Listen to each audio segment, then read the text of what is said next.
Three particular things he says are that most attract the demon to us. The first thing he says is a hurtful curiosity, that we have an unholy curiosity about the things of the devil. We could go into rabbit holes on all this current stuff that's going on, and all the diabolic this and all the theories and even curiosity about what the devil's doing. An unholy curiosity opens a door. The old saying is, if you go looking for the devil, he'll find you.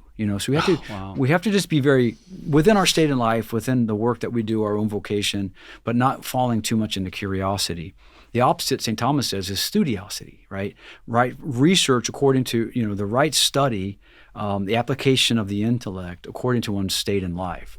The second, he says, is it's a high emotionality, and so the demon is attracted to high emotional states. That's what projects, if you will, into the cosmos. That's that heat signature that goes into the cosmos. Because there were certainly a lot of animals and critters up on that mountaintop that I didn't see.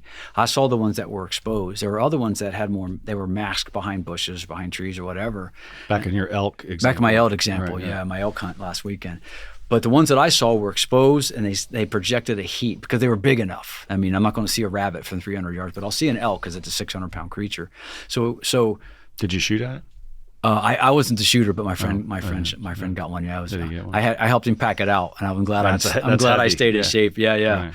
So, this high emotionality, it projects a woundedness and it attracts the demon to us.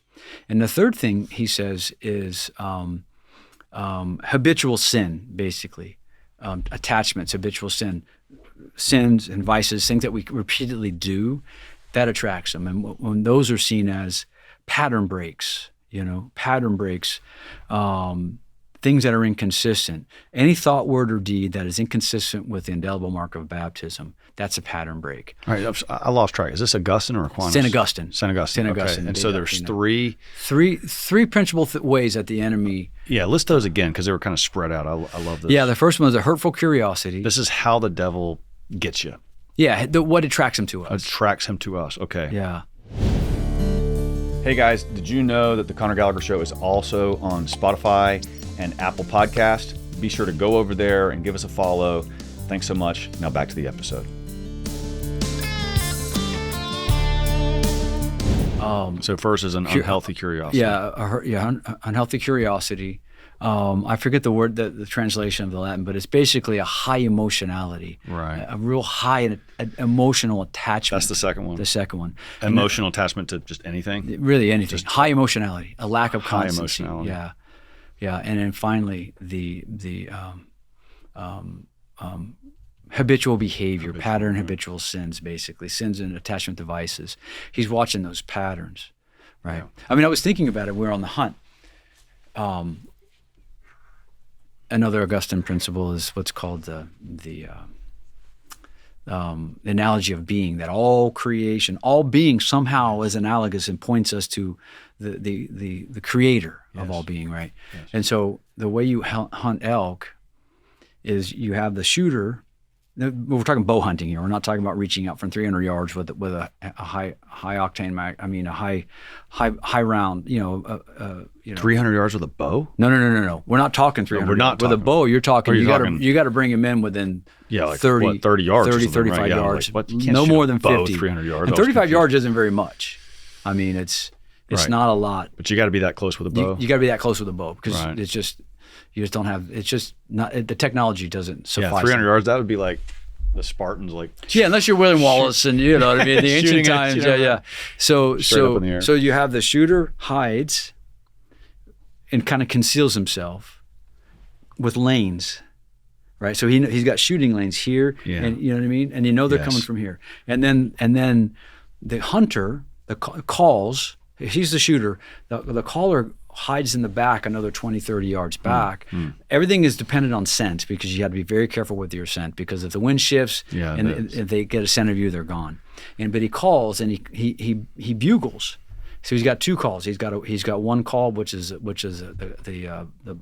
bull, which is the sound of the male, and it's a deep resonating sound. And then there's another call, the sound of the cow, the female, and he'll just go back and forth, and you never know who knows. There's people that probably know the elk whisperers that know how this happens, but you call them in and you'll hear them call back. You'll hear a cow call back, or you hear the bull. Usually it's the bull that will call back. Yeah. And then they'll run and they'll be drawn irresistibly right in, and you're going to draw them right into where the shooter is. Mm-hmm. And they'll be irresistibly driven, or the bull can push the cow up and force the cows up there.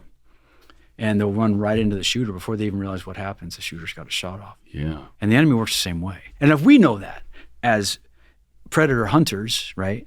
And we're not doing this for sport. I mean, we do this, people that hunt do this for the most part, do it for the right reasons. Right. We're doing it, just for the meat and for, Eat. It's not just because we want to kill something. Not at all. Not at all. So anyway, they're being drawn in by something else. And that call's a mating call in many ways. I even heard last weekend, you could hear the anger in one of the bulls, like, who's you? This is my, you can hear him getting angry. Right. And so he starts getting angry and starts pushing his herd up. And then one of the cows came up.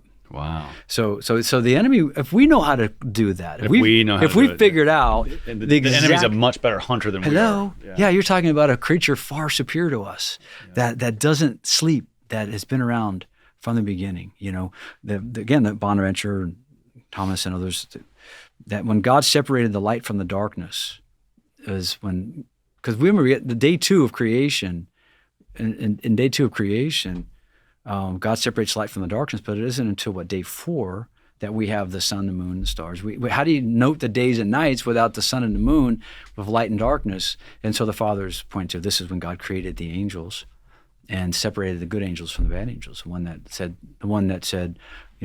that agreed, and then the third that fell that said non serviam. Right. Yeah. But you're talking about in creatures far superior to us, far superior. Not even in the same league with the smartest human ever to exist, So knowing that, and if we know how to call in inferior creatures, then they certainly know how to they know how to bugle us in too.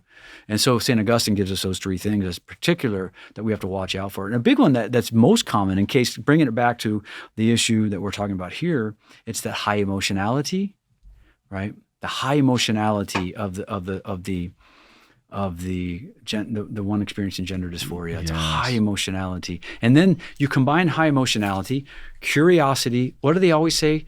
They were radicalized on the internet. So the internet feeds a very unholy curiosity. They have a high emotionality over the state that they know is at some level, contra to the natural law.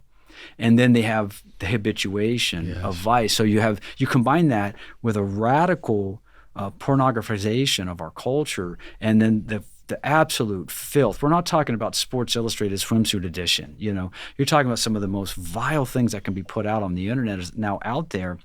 The stuff that just comes out on on the basic apps that everybody seems to have, Facebook or whatever, Facebook videos, and or would make the swimsuit edition of our previous generation a blush. Yeah. Now, if you go looking for it, you're going to find some of the nastiest stuff out there. So you habituate that, you distort the imagination, high emotionality, feed this unholy curiosity. You set the stage to really draw somebody right out of the safety of the herd, right up into the kill zone.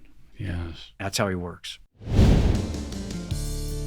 Hey, thanks guys for checking out the Conor Gallagher Show. Please take a moment to like, subscribe, or comment, or whatever you got to do to support it. And I appreciate that very much.